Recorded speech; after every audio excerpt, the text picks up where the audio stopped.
Ẹ kú dédé àsìkò yìí, ẹ gbọ́ àwọn ìròyìn tó jáde láti inú ìwé ìròyìn The Matrix lónìí ọjọ́ Ìṣẹ́gun Tuesday ọjọ́ 16 oṣù keje ọdún 2024.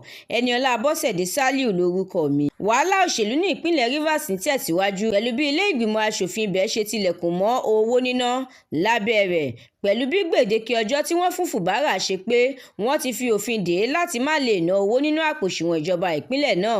Ẹgbẹ́ kan ní ìgbésẹ̀ àwọn aṣòfin tẹ́lẹ̀ níbẹ̀ kò bá òfin mu. Wọ́n gbé ìgbésẹ̀ láti dá ètò ìnáwó ní ìpínlẹ̀ náà dúró kí àǹfààní tó yẹ káwọn ọmọ ìpínlẹ̀ náà jẹ nínú ètò ìṣèjọba àwarawa ibẹ̀ lè forí ṣánpọ́n ni. Ìjọba àpapọ̀ ti fi ọ̀rọ̀ ránṣẹ́ sí Dangote padà lórí ọ̀rọ̀ tó sọ nípa ilé-iṣẹ́ epo nílẹ̀ òkèèrè. Lábẹ́ rẹ̀, wọ́n ní ìgbésẹ̀ iléeṣẹ́ ọ̀hún kò kárí ó de àwọn kan bẹ́ẹ̀ ni kò sì ní nǹkan kan ṣe pẹ̀lú àwọn míì. NNPCL náà kò ṣàìsọ̀rọ̀ lórí ẹ̀, ó sọ̀rọ̀ gbé ìjọba àpapọ̀. Lẹ́yìn ọjọ́ díẹ̀ tí orí ti kó Donald Trump yọ lọ́wọ́ ikú òjijì, ó yan Sẹ́nẹ́tọ̀ J.D. Vance gẹ́gẹ́ bí igbákejì rẹ̀ tí wọn yóò jọ máa díje lábẹ́ àsíá ẹgbẹ́ òṣèlú rẹ̀. Ìjọba àpapọ̀ yóò pín ìrẹsì ọkọ̀ 740 ìyẹn 740 fún àwọn ìpínlẹ̀ gbogbo lórílẹ̀‐èdè yìí. Ìpínlẹ̀ kọ̀ọ̀kan yóò gba 20 ọkọ̀ ìrẹsì.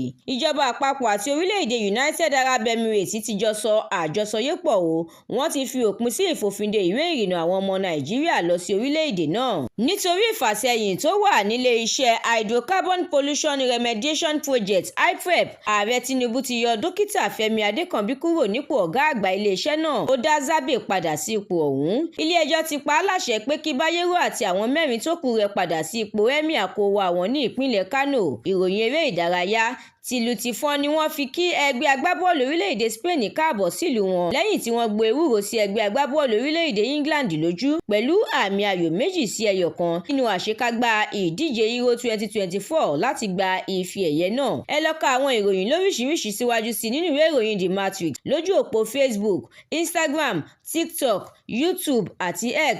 Àdúrà mọ́mi Balógun ló ṣògbùfọ̀ ìròyìn yìí. Ẹniọlá Sàlíù lórúkọ mi.